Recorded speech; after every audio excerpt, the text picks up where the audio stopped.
أعوذ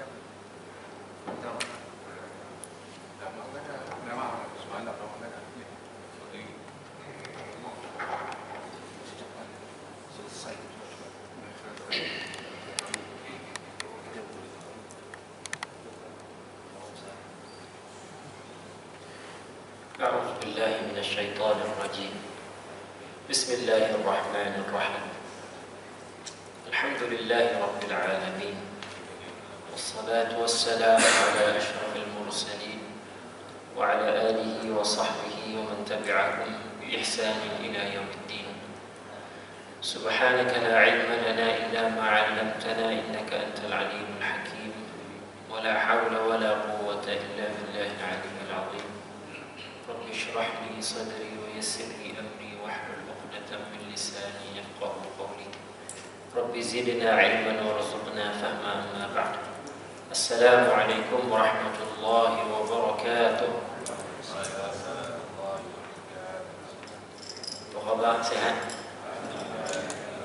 Alhamdulillah. Alhamdulillah kita diberikan peluang sama-sama berada di rumah Allah pada malam ini dengan cuaca yang begini nyaman. Hujan lama dan sejuk, dan hati-hatilah di jalan raya, jalan basah, naik kenderaan ni kena hati-hati. Jadi insyaAllah pada malam ini kita gunakan masa yang diberikan oleh Allah Ta'ala, kesempatan yang ada ini, meneruskan lagi perbincangan kita di dalam kitab fiqh.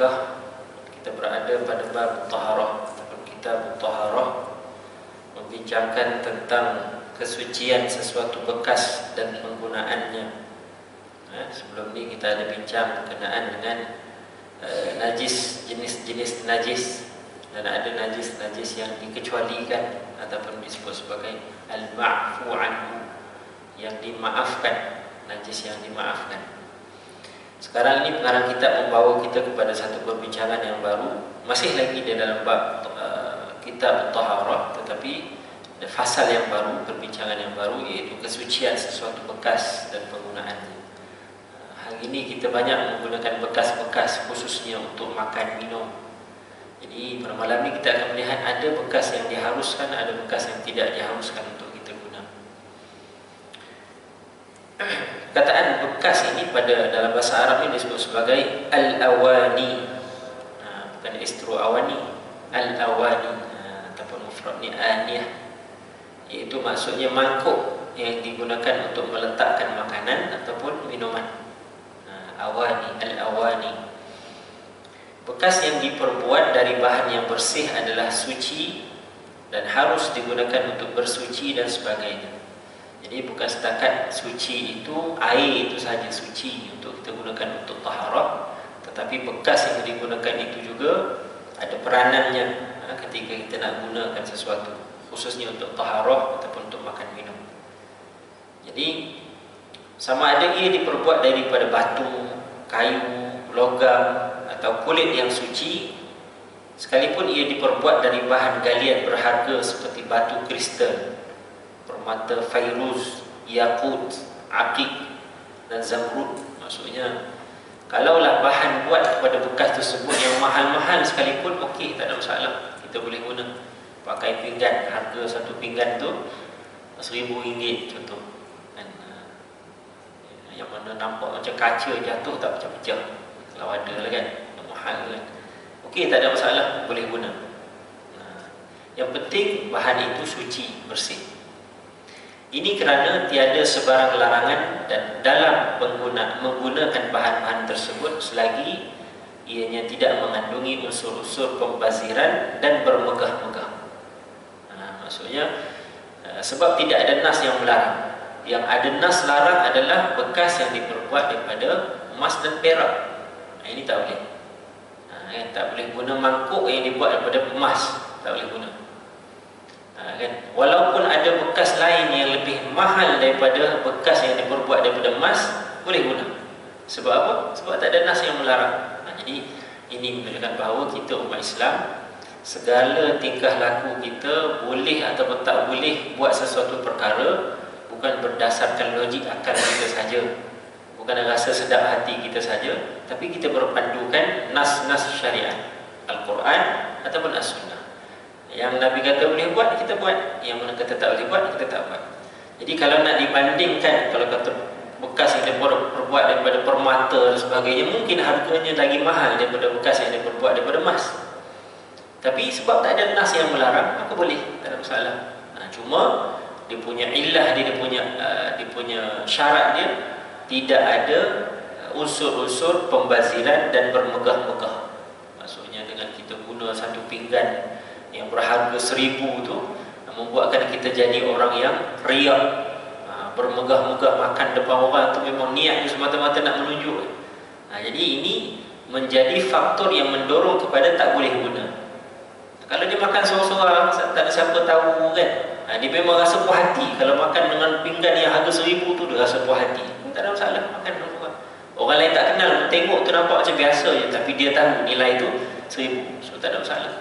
Tapi kalau sampai ke tahap bermegah-megah, menunjuk-nunjuk, dan pembaziran, pembaziran maksudnya duit untuk digunakan untuk nafkah yang lebih perlu, dia tak salurkan ke situ, tapi digunakan untuk benda-benda begini yang lebih kepada tahsiniat, hobi, benda tambahan. Kalau tak ada pun tak apa. Jadi itu jadi pembaziran. Itu pun tak boleh.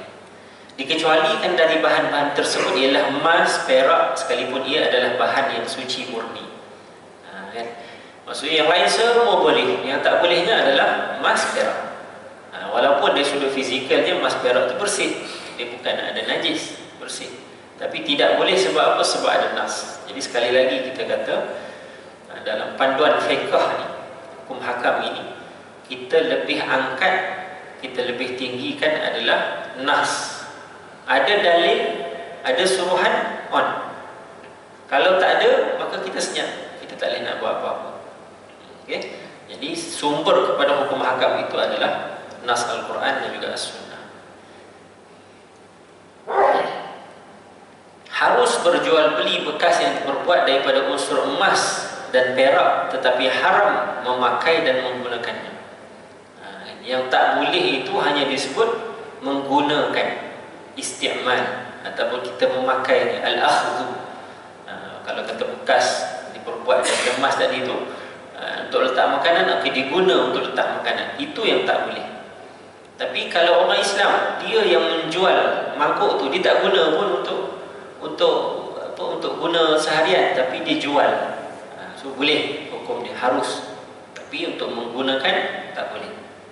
Ini berdasarkan sebuah hadis yang diriwayatkan oleh Zaifah bin Yaman bin Al-Yaman radhiyallahu anhu. Dia menceritakan bahawa Rasulullah sallallahu alaihi wasallam bersabda, "La talbasul harira wa la dibaja wa la tashrabu fi aniyati adh-dhahabi wal fiddah wa la ta'kulu fi sihafiha fa innaha lahum fid dunya wa lana fil akhirah." Nabi kata, janganlah kamu wahai orang lelaki memakai sutera ataupun dibaj. Sutera juga sutera yang tebal. Dan janganlah kamu minum dalam bekas yang diperbuat daripada emas dan perak. Jangan kamu pula makan dalam pinggan yang diperbuat daripada kedua-duanya, yakni emas dan perak. Kerana sesungguhnya semua itu adalah untuk mereka. Mereka ni siapa? Orang kafir. Yang jadi makan dalam bekas-bekas yang diperbuat daripada emas perak ni, lahum fid dunya. Nabi kata bagi mereka, orang kafir okey, boleh. Walana, tetapi bagi kita fil akhirah. Kita ke akhirat nanti boleh guna. Kan pinggan mangkuk kita di akhirat nanti semuanya diperbuat daripada emas. Tak ada masalah lah. Cuma kat sini je yang kita dilarang daripada menggunakan. Jadi jelas larangan itu hanya pada emas dan perak. Hadis ini menunjukkan bahawa pengharaman menggunakan bekas dan pinggan yang diperbuat daripada emas untuk kegunaan makan dan minum. Dikiaskan juga segala bentuk keduanya pada kegunaan yang lain. Jadi yang disebut itu menggunakan, maksudnya menggunakan bekas yang diperbuat daripada emas dan perak itu untuk kegunaan makan dan minum saja. Nabi sebutkan la tashrabu, jangan kamu makan fi aniyati dhahabi wal fiddati wala ta'kulu, dan jangan makan. Jadi yang disebut jangan makan, jangan minum. Jadi ulama kiaskan juga apabila tak boleh makan, tak boleh minum menggunakan bekas yang diperbuat daripada emas dan perak, maka dikiaskan juga kepada penggunaan-penggunaan yang lain. Mungkin mungkin nak cedok untuk ambil wudu ke, cedok untuk buat apa-apalah kegunaan lain, bukan untuk makan dan minum, maka itu juga turut dilarang. Jadi adakah umat Islam tak boleh langsung guna emas dan perak? Boleh. Untuk perhiasan boleh. Kan, bagi wanita contohnya dia nak gunakan emas untuk perhiasan boleh. Kan, contohlah nak buat cincin kepala mangkuk. Nah, dia punya nak sangat mangkuk tu kan, jadikan perhiasan lah. Dia pakai cincin, dia lekatkan dengan tudung periuk. Yang mana periuk itu diperbuat daripada emas. Kalau nak sangat pakai, pakailah, boleh. Kalau dijadikan perhiasan, okey, tak ada masalah. Tapi tak ada lagi orang pakai cincin yang melekat kat tangan macam mangkuk. Kan? Kalau lelaki memang tak boleh lah. Lelaki pakai emas sebagai perhiasan, tak boleh. Baik. Dikiaskan juga bentuk kedua-duanya pada kegunaan yang lain, seperti diharamkan bersuci dengan menggunakan bekas dari emas sama ada lelaki maupun wanita. Tak kira lah apa-apa kegunaan yang lain, tak boleh guna bekas daripada emas dan juga perak. Apa yang dikecualikan jika ia dijadikan perhiasan untuk wanita. Tapi kalau tengok pada logiknya susah nak tengok kan. Mangkuk dijadikan perhiasan bagi perempuan, letak kat tangan, letak gantung jadi rantai, kita tengok logo ataupun dia punya bentuk, dia bentuk mangkuk. Kalau betul nak jadikan perhiasan, boleh bagi perempuan. Diharamkan juga memiliki dan menyimpan bekas yang diperbuat dari emas dan perak. Kerana sesuatu yang diharamkan menggunakannya, maka diharamkan juga memiliki dan menyimpannya. Tak boleh kita guna makan minum, tak boleh guna untuk kegunaan nak cedok, nak guna untuk bekas, guna untuk taharah, untuk mandi sebagainya pun tak boleh. Dan dikeluaskan lagi, yang tak boleh itu termasuklah menyimpan. Saya tak guna, saya simpan je, letak dalam almari sebagai perhiasan, tak boleh juga. Kan? Sebab itu dah disebut jelas yang tak boleh emas dan perak. Tapi kalau yang kita simpan letak dalam almari, kan ada orang sekarang ni perhiasan dia bukan lagi, kalau tengok perhiasan mungkin letak dalam almari tu gambar-gambar, medal, piala. Sekarang ni yang letak dalam tu pinggan mangkuk. Dalam almari letak pinggan mangkuk, nak jadikan perhiasan. Okey, nak letak pinggan mangkuk yang mahal berjuta-juta sekali pun boleh. Tapi emas dan perak elakkan. Sebab ada nas yang melarang. Maka balik cek nanti. Baik, kerana sesuatu yang diharamkan menggunakan, maka diharamkan juga memiliki dan menyimpannya. Adapun peralatan yang disadur dengan emas dan perak adalah harus digunakan. Lain, dia bukan tulen keseluruhannya emas perak, tetapi disadur sedikit saja. Macam mana keadaan sedikit tu?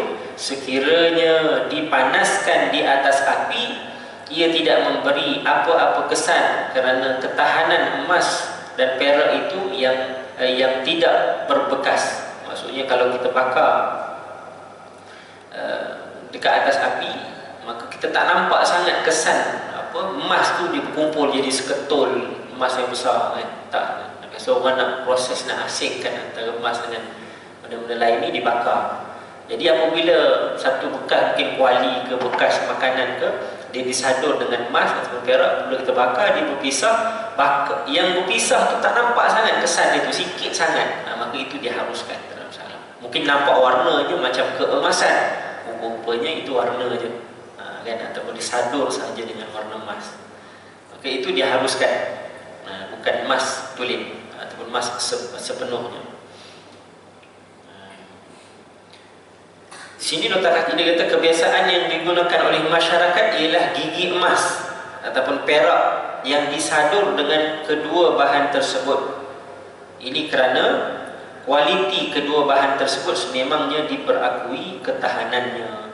Jadi terjemah kitab ini, kita asal tak sebut, tapi terjemah sebut. Biasanya ada penggunaannya ketika orang tu nak buat tampal gigi ataupun dia nak tambah gigi, kan nampak macam emas, betul kan?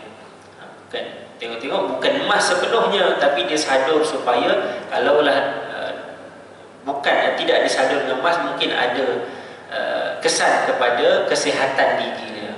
Mungkin kalau kata benda itu Dia jadi berkarat ke, kalau kata besi ke aluminium ke apa, jadi berkarat, maka memudaratkan pada mulut dia. Kuman-kuman yang ada tu akan membiak dan sebagainya. So kalau emas ada saduran emas, mungkin dia tak jadi berkarat, maka diharuskan dengan alasan tadi, disadur dengan kuantiti yang sedikit. Bukannya penuh seketul itu emas biji letak dalam tu. Mungkin kalau orang bukan Islam, mungkin dia letak benda tu sampai mati sekalipun, sanggup orang pergi korek dekat kubur semata nak cabut dia punya gigi tu, sebab tahu gigi dia sebiji itu memang seketul emas. Orang Islam tak boleh buat macam tu. Manakala bejana yang ditampal menggunakan emas adalah haram menggunakannya sama ada sedikit ataupun banyak. Ia berdasarkan sabda Nabi SAW, "Inna hadaini haramun ala dhukuri ummati hillun li'inathiha." Sesungguhnya dua perkara, apa dia? Emas dan sutera haram dipakai oleh lelaki di kalangan umatku dan halal dipakai oleh kaum wanita. Emas, sutera halal untuk wanita, haram untuk lelaki. Jadi bila disebut tentang bukan emas sepenuhnya tapi ditampal, mungkin mangkuk itu ataupun bekas itu pecah, jadi dia ada ruang untuk ditampal, maka ditampalnya dengan emas, ketulan emas. Maka kata pengarang sini itu pun tak boleh sama ada sedikit ataupun banyak, sebab dia berkaitan dengan emas juga. Dia berbeza dengan sadu tadi tu. Sadu memang kuantitinya sangat sedikit. Baik, sekiranya seseorang memakai emas dan sutera kerana darurah dan terpaksa, maksudnya untuk mungkin faktor kesihatan ke, kalau dipakai kain lain, pakai pakaian yang dibuat selain daripada sutera, dia akan jadi naik penyakit kulit itu kan, akan jadi makin merebak. Tapi kalau dipakai sutera, okey. So dengan keperluan itu, darurah itu, dan terpaksa seperti untuk menghilangkan penyakit, contohnya seperti memakainya pada gigi dan hidung, maka ia adalah harus, kerana Nabi SAW memerintahkan Arfajah bin As'ad ketika hidungnya cedera, ayyattakhidha anfan min dhahab. Nabi kata, hendaklah kamu memakai sedikit emas pada hidung. Mungkin hidungnya waktu masuk perang tu kan kena potong ke apa ke, jadi nak masukkan balik, nak mancungkan balik hidung tu, mungkin nak kena extend balik ke depan ni, tulang ni kan nak tambah sikit, dia letaknya emas, supaya kalau letak besi biasa mungkin dia jadi berkarat ataupun mudarat yang lain, maka dia letak emas. So Nabi kata boleh dalam keadaan darurah, tu keperluan sebab nak bernafas kan. Tapi kalau setakat gigi, ada lagi mungkin alternatif yang lain, tak sampai ke tahap nak kena pakai semuanya pakai emas, kan ada alternatif lain. Sekarang ni pun dah ada teknologi boleh tanam gigi, kan gigi sebiji tu dia tanam kali yang akar masuk ke dalam, dia tepuk, maksudnya kuat lah, bukan kata tanam sikit-sikit tu jadi kuat gigi tu. Sebiji beribu-ribu juga, se-3-4 ribu juga rasanya. Pernah tanya, sebab gigi pun apabila dah tercabut ni, dia kekangan lah, dia sudut nak baca Quran, gigi pun tak berapa nak cantik lah, makan pun kunyah pun tak berapa nak hadam elok. Maka carilah, kalau ada modal, buatlah, mungkin tanam gigi sebagainya. Jadi tak sampai ke tahap nak kena letak emas. Tapi kalau pada sahabat ini, pada hidung mungkin ada keperluan di situ, jadi tak ada bahan lain yang sesuai digunakan melainkan dengan zahab ataupun emas, maka dia diharuskan dalam keadaan darurah. Adapun bejana ataupun bekas yang ditampal ataupun ditampung dengan menggunakan perak, terdapat sedikit perincian tentangnya, dikhilaf. Kalau kata zahab ataupun emas tadi, confirm tak boleh. Nak buat tampal pada bekas-bekas yang lain, tak boleh, sebab dia dianggap penggunaan emas. Tapi kalau perak masih lagi ada khilaf. Macam mana pendetailannya? Sekiranya ia ditampal dengan perak yang banyak untuk kegunaan perhiasan, maka ia adalah diharamkan. Maksudnya kuantiti yang digunakan untuk menampal sesuatu bekas itu digunakannya perak dan kuantiti yang banyak. Dan tujuannya apa? Tujuannya nak buat perhiasan. So, hukumnya haram, tak boleh. Jika banyak tetapi disebabkan keperluan untuk menampalnya dengan perak ataupun sedikit untuk perhiasan, maka ia adalah diharuskan. Maksudnya bekas tadi memang tak ada dah material lain yang lebih sesuai untuk tampal, melainkan menggunakan perak dalam keadaan darurah, dalam keadaan keperluan sangat, maka dalam keadaan banyak sekalipun kuantiti perak itu digunakan, diharuskan. Jadi berbezanya tujuan. Kalau guna banyak perak sebab nak perhiasan, tak boleh. Tapi kalau guna banyak untuk tujuan keperluan darurah, diharuskan. Dan kalau guna sedikit untuk perhiasan, diharuskan. Maksudnya guna perak untuk menampung bekas-bekas yang ada tu dengan kuantiti yang sedikit saja nak buat perhiasan. Mungkin pakai apa? Jam mungkin. Jam yang mana dalam itu ada diperbuat daripada perak untuk tujuan perhiasan tetapi sedikit saja, maka diharuskan. Ini berdasarkan hadis yang diriwayatkan oleh Anas radhiyallahu anhu, anna qadahan Nabi sallallahu alaihi wasallam inkasara fattakhadha makan asy-sya'bi silsilatan min fiddah.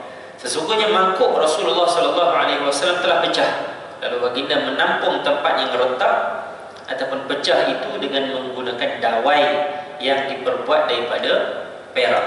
Maksudnya setakat dawai untuk mencantumkan balik bekas yang pecah itu masih lagi dianggap diharuskan. Sekarang ni kalau bekas pecah tak ada, nak tahu tampung kan, beli baru je. Tengok pada benda lah. Mungkin benda tu memang nilai sentimentalnya tinggi, orang yang baginya pun dah tak ada nilai value tertentu, sanggup nak juga ada benda tu, maka dia tampal balik. So nak tampal balik tu guna benda-benda yang kualiti tinggi, benda yang boleh tahan lama, maka boleh digunakan untuk perhiasan dengan kuantiti yang sedikit. Begitu juga dalam sebuah hadis lain yang diriwayatkan oleh Anas bin Malik radhiyallahu anhu, kana na'lu sayfi Rasulillah sallallahu alaihi wasallam min fiddah wa qabi'atu sayfihi fiddatun wa ma baina dhalika hilaqun fiddah. Adalah perhiasan yang terdapat pada sarung pedang Rasulullah sallallahu alaihi wasallam itu diperbuat daripada perak. Sarung pedang ada sarung dia, dihiaskan. Kalau orang dulu, kalau hari ini mungkin hobi kita macam-macam kan, gadget-gadget yang kita nak bergaya tu macam-macam, mungkin handphone, mungkin pakaian, mungkin kasut. Tapi zaman Nabi, antara gadget yang boleh menjadi hobi orang zaman dulu untuk berhias, antaranya adalah pedang. Kan, beli pedang, dia make up pedang dia, letak ni, kan, itu zaman dululah, zaman tu. Kita mungkin kenderaan kan, motor, kereta, kita nak tambah aksesori tanah sampah, aksesori sini, itu hobi untuk perhiasan. Jadi kalau dengan menggunakan perak untuk tujuan perhiasan tadi dengan kuantiti yang sedikit, maka diharuskan, sebab Nabi pun pernah buat untuk pedang Nabi. Hulunya di tempat pemegang itu adalah ditampal dengan perak dan bahagian antaranya dibalut dengan perak. Maksudnya ada sedikit tampalan-tampalan yang digunakan dengan perak, maka diharuskan. Harus menggunakan bekas makanan dan pakaian yang digunakan oleh orang musyrik, kerana Nabi SAW pernah bersabda kepada Abi Tha'labah, dia kata, "Faghsiluha bil ma'i thumma kulu fiha." Basuhlah mangkuk itu dengan menggunakan air, kemudian makanlah menggunakannya. Maksudnya bekas yang digunakan oleh orang bukan Islam. Ini pun kadang jadi isu. Kita beli rumah, kita beli barang-barang yang mungkin musta'mal, yang second hand, dan beli barang daripada orang mungkin kita tahu dah dia ni owner asal dia non-Muslim. Jadi barang elektronik pula tu, takkan bawa balik kita nak basuh 7 kali basuhan, masuk sekali dengan air, satunya dengan air tanah. Kan?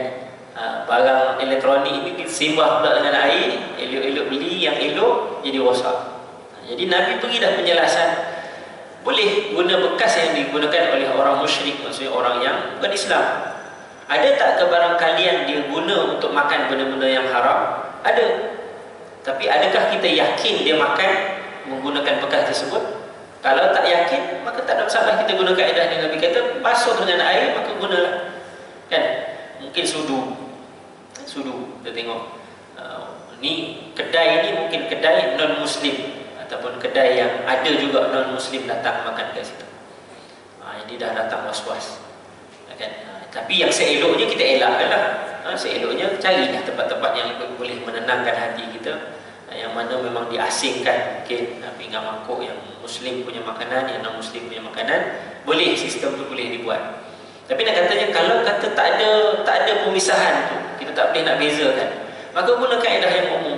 Kita ambil, basuh dengan air, pakai. Kecuali bekas yang memang kita nampak jelas-jelas. Kan pinggan tu digunakan oleh orang Cina tu, orang bukan Islam lah, kita kata orang bukan Islam, makan daging khinzir. Jelas-jelas kita tengok lepas tu dia makan daging khinzir, kemudian tak apa, Nabi kata basuh, guna balik, kita pergi basuh itu. Tak boleh lah. Sebab itu dah jelas kita nampak makanan tu, yang mana makanan itu dikaitkan dengan kaedah basuhan 7 kali. Kau kena basuh 7 kali. Tapi kalau kita tak yakin, tak nampak depan mata kita, kan, beli microwave contoh, mungkin dia guna untuk masak daging yang tak halal, mungkin tak, kita tak tahu. So selagi mana kita tak yakin, so tak ada masalah. Kita basuh lah, maksudnya lap biasa lah. Tak adalah nak pergi simbah dengan 7 kali air basuhan tu kan, habis rosak. Jadi ini panduan yang umum. Beli rumah daripada non-Muslim, habis nak kena pergi samak lah ke basuh sampai ke atap-atap semua, 7 kali basuhan, habis rosak ni. So tak ada masalah. Tapi kalau nak bagi legakan kerisauan kita tu, setakat basuh, lap dengan air biasa, okey, tak ada masalah. Hatta kaedahnya kalau kata dulu pernah jadi isu babi masuk dalam masjid, kan? Babi masuk dalam masjid. So macam mana, kecoh sekejap. Ada yang sarankan semua masjid ataupun surau tu disamak ataupun disertu dengan 7 kali basuhan. Ada kata tak payah, kita yakin kat mana dia pergi, so kita basuh kawasan tu je. So ini khilaf, ini ada sandaran. Cuma kita kata yang lebih mudah, guna apa yang kita yakin. Kalau dah memang kita yakin dia masuk tu sekejap je, ada orang nampak dia masuk ke depan tu sekejap, kemudian dia keluar, so paling kurang kita basuh di kawasan yang kita memang yakin dia masuk tu. Yang kita nak susahkan. Lainlah kalau dah memang masjid tu memang ngam-ngam, dia memang plan nak tukar kapet tu dan memang ada peruntukannya. Baru malam tadi mesyuarat, pagi esok tu babi masuk dalam masjid, selesai masalah. Kan, lagi cepatlah dia punya proses tu. Itu tak apa. Tapi kalau kita nak paksa, nak menyusahkan dia, dana tak ada, nak kena kumpul lagi dana lain, so tak apa, kita guna kaedah yang mana kita yakin, so basuh. Yang mana kita yakin, yang mana kita rasa tak ada sampai ke bahagian depan, ke tempat imam dia nak melepak ke, tak ada. So yang nampak tu yakin dia masuk sekejap je kat depan, kemudian keluar, so kita basuhlah kawasan belakang tu saja. Jadi ini kaedah yang memudahkan kita. Nabi kata faghsiluha bil ma' thumma kulu, bekas. Basuh dengan air macam biasa, kemudian guna. Perintah supaya membasuh dalam hadis ini di atas hanyalah suruhan biasa, bukannya perintah wajib, disebabkan mereka tidak menjauhi kotoran dan najis. Itu pun kata pengarang, suruhan untuk basuh itu pun bermaksud sunat, galakan. Kan, untuk sedapkan hati kita, untuk tenangkan hati kita, pergilah kita basuh dengan air. Tak perlu nak 7 kali basuhan. Bahkan harus berwuduk menggunakan bekas orang kafir jika pada kebiasaannya mereka juga mengelakkan barangan yang bernajis. Maksudnya kalau dah memang kita tahu walaupun dia non-Muslim, dia jenis non-Muslim yang jaga juga, yang tak makan babi, yang tak pelihara anjing, dah memang kita tahu style ataupun kehidupan dia macam tu, so Nabi kata tak ada masalah. Ini kerana Rasulullah SAW sendiri berwudu menggunakan bekas air orang musyrik. Nabi sendiri pun pernah guna. Jadi ada dalil, ada sandarannya. Bukan kata nak memudah-mudahkan agama. Tengok ini rasa macam susah aja, so dia cari jalan yang mudah. Jalan yang mudah itu bukan yang jalan yang direka-reka oleh ulama, tetapi ada sandarannya daripada perbuatan Nabi sallallahu alaihi wasallam. Jika pada kebiasaannya mereka tidak mengelakkan benda yang najis seperti kumpulan orang Majusi dan pendeta Brahman yang Hindu yang mandi dengan air kencing lembu untuk pengabdian diri dan penyembahan kepada Tuhan mereka, maka berwuduk dengan bekas makanan mereka adalah sah, tetapi tidak digalakkan. Ini makruh kerana bekas mereka itu pada asalnya adalah suci. Itu pun masih lagi dianggap sah. Cuma apabila kita tahu dah ni non-Muslim, tapi non-Muslim yang jenis macam mana, yang jenis memang kehidupan dia selalu dengan benda-benda yang najis, maka dalam keadaan itu lebih baik kita basuh daripada kita tak basuh. Dan basuh itu pula bukan maksud basuh 7 kali, sebab dia tak berkait dengan anjing dan babi, dia hanya berkait dengan najis. Contohnya kan air kencing lembu, kan, orang India ataupun orang yang Hindu ni, dia punya dia berkait dengan mandi dengan air kencing lembu sebagai tujuan pengabdian dia kepada Tuhan dia. Maka apabila guna bekas-bekas daripada bekas-bekas mereka ini, maka lebih baiknya kita basuh. Tapi kalau kita guna juga tanpa basuh, masih lagi dianggap sah, tapi makruh, sebab masih lagi ada keraguan di situ. Dan di sini disebut kerana bekas mereka itu pada asalnya adalah suci. Maka pengarang mengambil satu kaedah, asal bagi sesuatu perkara itu adalah suci. Selagi mana kita tak yakin ada najis yang terkena pada bekas itu, selagi itu kita berpegang kepada hukum yang asal, iaitu bekas itu suci. Kan? Lainlah kalau kita beli barang second hand, mungkin sangka. Kita nak beli sangka tu untuk bela kucing, untuk letak kucing, kan? Jelas-jelas kita tengok dekat Shopee ataupun mungkin yang second hand dekat Mudah ke apa, kan, tengok cantik je. Pergi dekat rumah dia, tengok dia guna sangka tu untuk letak anjing, kan, anak anjing. Jadi itu dah jelas. Walaupun hukum asal bagi bekas itu adalah bersih, tapi apabila kita pergi tengok, oh, dia letak depan mata kita, nampak dia letak anjing kat dalam tu. Sah-sah dah pula ada anjing kat situ, dia berjilat sana jilat sini. So itu bawa balik, dia kena basuh lah. Sebab dia dah yakin melihat bahawa sangka itu dah digunakan untuk kegunaan anjing, kena sertu basuhan 7 kali. Tapi kalau kata dia tak nampak keadaan tu, kan, dia jual pula memang orang bukan Islam, orang Cina ke apa, kan, jual sangka. Dia pun pergi ke rumah orang Cina tu, pergi tengok sangka tu tak ada apa-apa kat dalam, kan, tak ada apa-apa, dia dah cantik elok. Waktu nak ambil tu, keluar daripada pagar, dia tengok, oh, ada anjing kat rumah dia. Anjing tu duduk kat dalam rumah. Jadi jangan dia nak buat andaian pula, tengok ni dia jual sangka, mungkin sangka ni digunakan untuk letak anjing tadi. Itu tak payah, itu tak yakin. Bukan benda yang kita nampak depan mata. So hukumnya apa? Bekas tu dianggap bersih.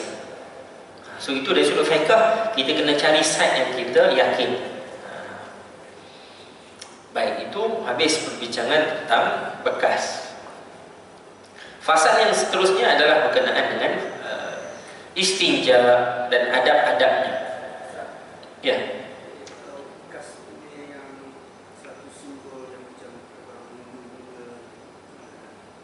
Bekas yang simbol.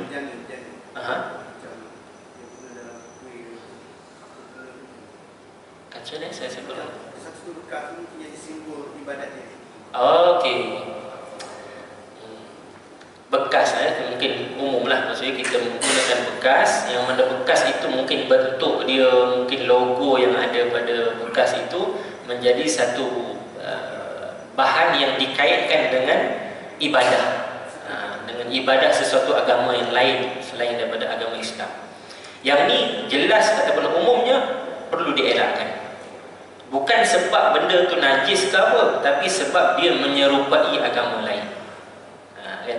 Contoh sekarang ni mungkin viral juga, minuman, air botol minuman tu sekarang ni tak tahulah orang kita ni, dia rasa mungkin kurang bergayanya kalau minum dengan minuman yang duduk dalam botol biasa-biasa. Botol macam ni dia rasa macam kurang nak minum. Maka dia kena buat juga air minuman yang duduk dalam botol yang lebih-lebih kurang design macam botol arak tu. Sekarang ni kan dia punya penutup dia memang nampak dia dari jauh macam air arak kan, tapi rupanya bukan air biasa.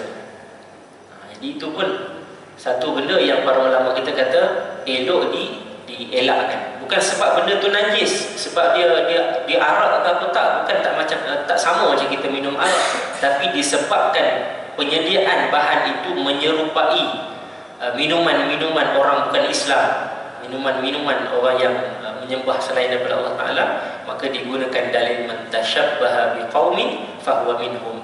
Siapa yang menyerupai sesuatu kaum, maka Nabi kata mereka kaum dia sama macam kaum itu. Kan? Kalau dia menyerupai sesuatu kaum, maka sama dia dengan kaum. Jadi kita tak naklah kita sama dengan kumpulan-kumpulan ataupun kaum yang tidak menyembah Allah Subhanahu Wa Taala. Dan kalau kita perasan tengok dalam sirah Nabi, memang jenis Nabi ni orang yang tak nak, kalau boleh tak nak sama dengan orang yang tak menyembah Allah. Tengok yang puasa Ashura tu dah tahu lah. Asal puasa Ashura, puasa Tasu'ah, puasa hari yang ke-9. Kemudian ditambah lagi hari yang ke-10. Sebab apa? Sebab nak membezakan hari yang yauman qablahu atau yauman ba'dahu, sehari sebelum ataupun sehari selepas. Tujuannya apa? Nak membezakan puasa itu daripada puasa orang Yahudi, Bani Israel. Kan? Orang Yahudi, sahabat datang mengadu pada Nabi, orang Yahudi pakai seluar, orang Nasrani pakai kain. Jadi kita ni nak pakai seluar tak boleh, nak pakai kain tak boleh. Apa kata Nabi? Nabi kata tak apalah, Yahudi pakai seluar, Nasrani pakai kain, orang Islam pakai seluar boleh, pakai kain boleh. Kan beza tu. Jadi Nabi sentiasa nak mencari jalan membezakan diri daripada adat ataupun fizikal ataupun luaran yang sama dengan agama-agama lain. Apatah lagi yang menyerupai dengan benda-benda yang haram. Botol yang nampak, botol arak, memang confirm arak tu haram, tapi nak juga nak sama. Tu tak cerita dari sudut fashion pemakaian lagi kan. Yang duk apa bau ni duk, tak tahulah perayaan ke apa, sambutan ke apa, yang pakai kostum Halloween Allah. Jadi itu pun penatlah kita tengok kan. Sebab apa? Sebab dia nampak benda tu sebagai satu trend. Orang buat ni, orang nampak ni hebat juga ni, nampak pelik, nampak macam tak tahulah orang sekarang ni nampak benda-benda macam tu, nampak macam dia budaya yang hebat. Sedangkan benda tu, satu benda tak ada faedah, satu benda yang nampak sangat adabnya kurang kan, dia punya muru'ah dia tu, kehormatan dirinya kurang. Itu tak cerita dari sudut sejarah Halloween tu lagi, mana asal usul dia. Jadi apabila kita tak ada beza dengan dia orang, ini yang Nabi kata man tashabbaha biqaumin fahuwa minhum. Jadi eloknya dielakkan. Masuk waktu dah. Teruskan dulu. Jadi sebelum masuk tadi, berkenaan dengan persoalan tadi, apabila ada persamaan dengan budaya, dengan adat, lebih-lebih lagi sama dengan agama, perbuatan itu dikaitkan dengan agama, maka tak boleh. Ni tengok ada video orang India, orang Hindu lah, perempuan, dia ada tanda dekat atas ni, kemudian ada tanda dekat atas ni. Dia mungkin dia berkawan dengan orang Islam, orang Melayu, dan dia buat video tu bagus, terharu sangat. Dia tegur, dia bagi pandangan, bagi guideline kepada orang Islam. Dia kata, saya tengok ramai orang kawan-kawan kita, orang perempuan, orang Islam ni, dia sebut lagi kena takut, kena tengok halal haram dalam agama Islam tu. Padahal dia bukan Islam. Dia kata apa? Dia kata trend sekarang ni suka tiru pakaian-pakaian. Kadang yang paling utama yang dia nak komen tu adalah pakaian Bollywood. Kan, yang jenis nak pakai sari, nak pakai gelang apa yang banyak-banyak tu, nak pakai rantai, sampai tahap nak pakai tanda dekat dahi tu. Dia kata kalau yang lain okey lagi, setakat sari itu okey, nak pakai rantai itu okey, nak pakai gelang okey, tapi sampai nak letak kat atas ni dia kata tu jangan. Sebab itu berkait dengan agama. Walaupun tanda tu tanda dia dah berkahwin, Kan mungkin fashion sekarang ni warna macam-macam, dulu warna hitam, kemudian ada warna merah, warna biru lah, tengok pada keadaan dia kata. Cuma yang tu tak boleh. Orang Islam yang perempuan kalau kata saja nak tiru-tiru budaya, dia kata itu bukan budaya, itu agama. Jadi orang kita tengok je nampak, oh ini cantik juga ni. Ini nampak, kalau orang Kelantan kata nampak healing, nampak pelik, nampak macam advance kan. Dia tirulah. Sedangkan budaya itu bukan setakat budaya, tapi budaya yang terkait dengan agama. Maka tak boleh. Tak boleh dibuat. Itulah cabaran masyarakat sekarang. Apabila berhadapan dengan teknologi kan, kalau dulu nak sampai sesuatu budaya daripada luar negara nak sampai ke sini itu lambat. Tapi sekarang ni ada je kat sana, kat sini tahu tu, sebab dia ada buat live. Live TikTok, live Facebook, semua benda dah boleh sampai dengan segera, dengan cepat.